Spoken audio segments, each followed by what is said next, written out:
I used to think I should have been born in India. When I first came, I thought, काश मैं यहाँ जन्म लिया होती तो फिर वो पूरा वहाँ से आने के चक्कर में नहीं पड़ना पड़ता. A culture like India, as a 25-year-old white American, I was raised in a Jewish family. I knew nothing about India. I knew nothing about Sanatan Dharma. I knew nothing about any of it. Physical beauty or lack of physical beauty. How many minutes a day or hours a day can you live in the truth of who you are?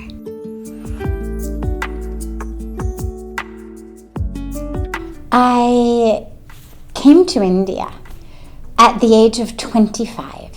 It's been now just over 26 years.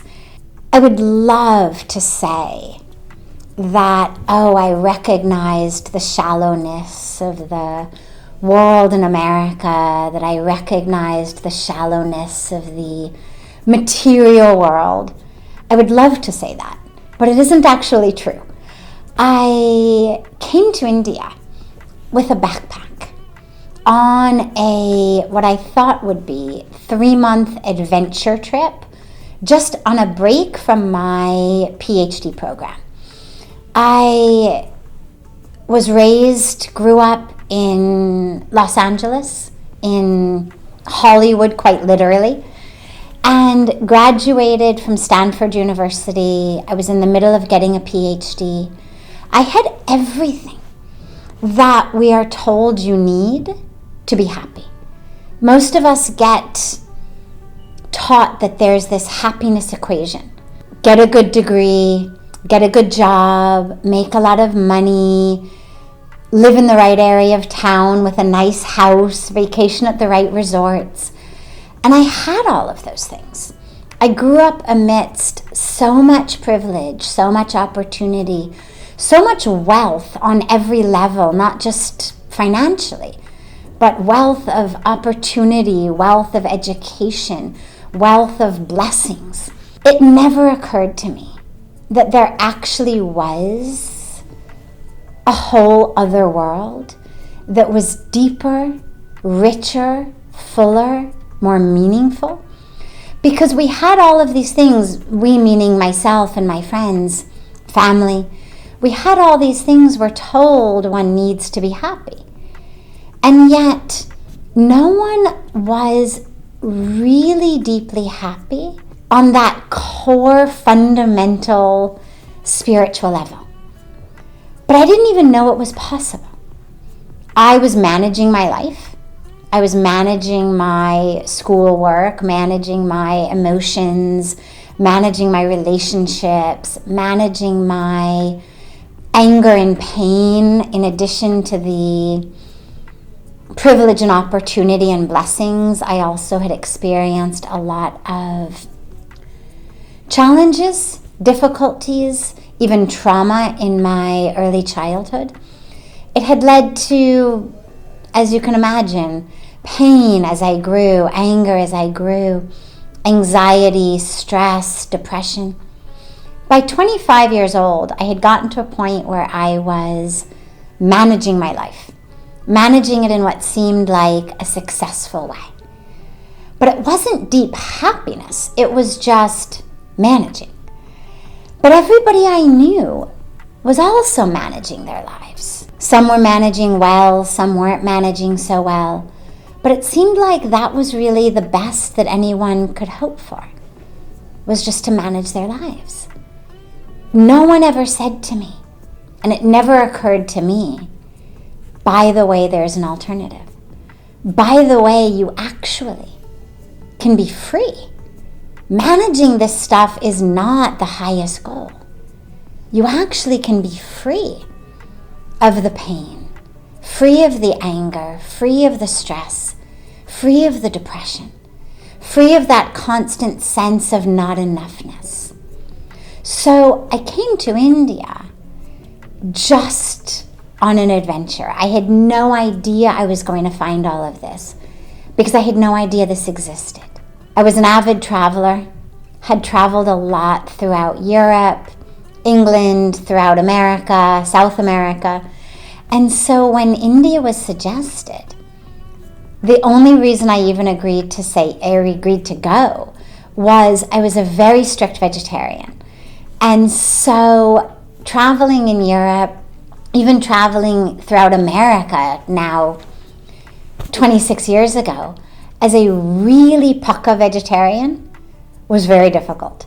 So when India was suggested, I said yes, because mujhe laga ki kam se kam main aram se khana kha paungi. At least I will be able to eat very happily. I had no idea I was going to have a incredible spiritual awakening experience, an experience of the divine, an experience of transformation that would heal me. I thought I was just coming with a backpack for a fun adventure and some good food. But the divine plan had something much deeper and much fuller in mind.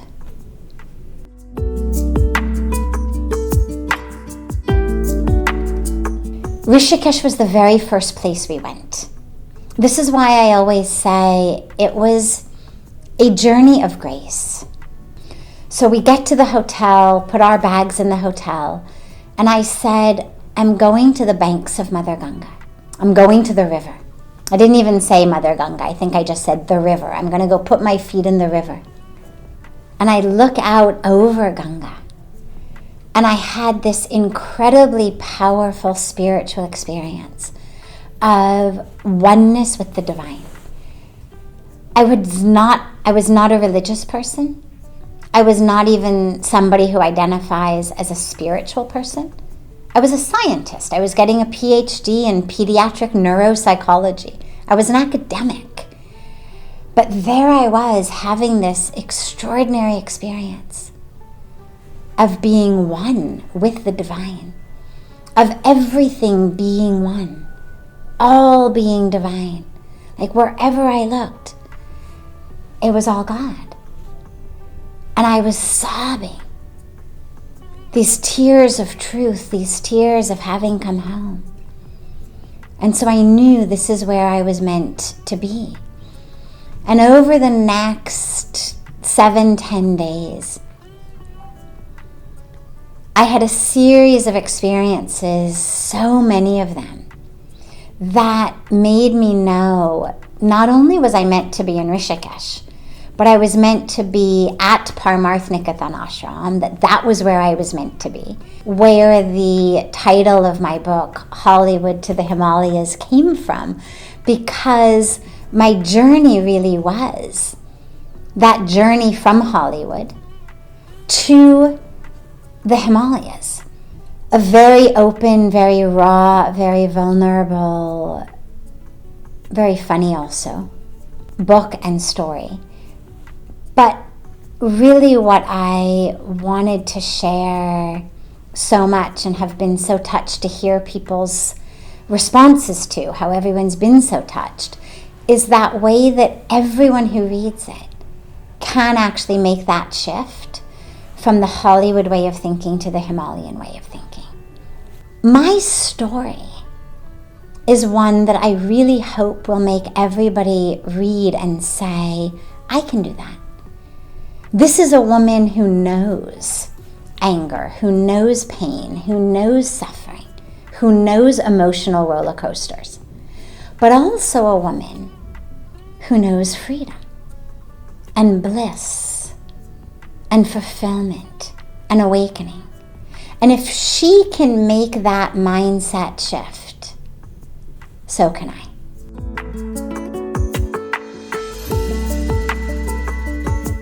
So the benchmarks that most of us use for happiness, sadly, are actually things that don't bring us any happiness. Raises, promotions, careers, more money, more power, new cars, new houses. These are not actually things that give any kind of lasting happiness. What I've learned in all of these years is that happiness is actually our nature. As we grow, we lose that ability to be happy because we get told more and more This is who you are. This is your self. And you need to change it. You're not beautiful enough. You're not smart enough. You're not talented enough. You're not popular enough. You're not successful enough. You're not funny enough. You're not charismatic enough, right? We could go on all day. And so we spend our lives trying to fill something that's not even empty. What I have learned is that real happiness, real peace, real meaning in life is actually about a letting go of my attachments to all of that which is what you would call false self. This idea that I am my body, that it's up to me, that I am my job, that I am my physical beauty or lack of physical beauty. As long as I think that, I'm not going to be happy. But if I can let go and go back to that beautiful childlike state of knowing that I'm being cared for, I'm being nourished and nurtured, that the universe is there, the divine is there. Whatever our religious or spiritual tradition may be, it doesn't matter. But that divine universe is there holding me like a mother. And in letting go of my attachments and my expectations, my grudges, my anger, that's when I actually get back into happiness. And so it's actually a process of letting go. That for me is what I've seen. And success, far from being about titles or degrees or money, is actually about how many minutes a day or hours a day can you live in the truth of who you are? Not as somebody competing with someone else, not as someone who thinks I don't have enough, I'm not enough, I need more.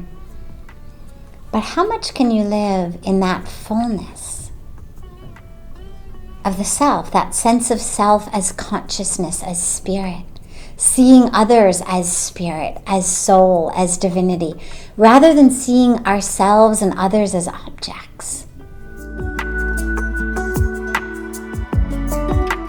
I don't have any regrets at all. Obviously, you come into a country like India, a culture like India, as a 25-year-old white American. I was raised in a Jewish family. I knew nothing about India. I knew nothing about Sanatan Dharma. I knew nothing about any of it, other than that I loved the vegetarian food. Nothing about the culture, nothing about the Dharma, nothing about the language, of course, the people. So I obviously made a lot of mistakes. But from all of those mistakes, I learned. From all of those mistakes, I got deeper and deeper. So I don't have any regrets at all. I used to think I should have been born in India. When I first came, I thought, काश मैं यहाँ जन्म लिया होती तो फिर वो पूरा वहाँ से आने के चक्कर में नहीं पड़ना पड़ता.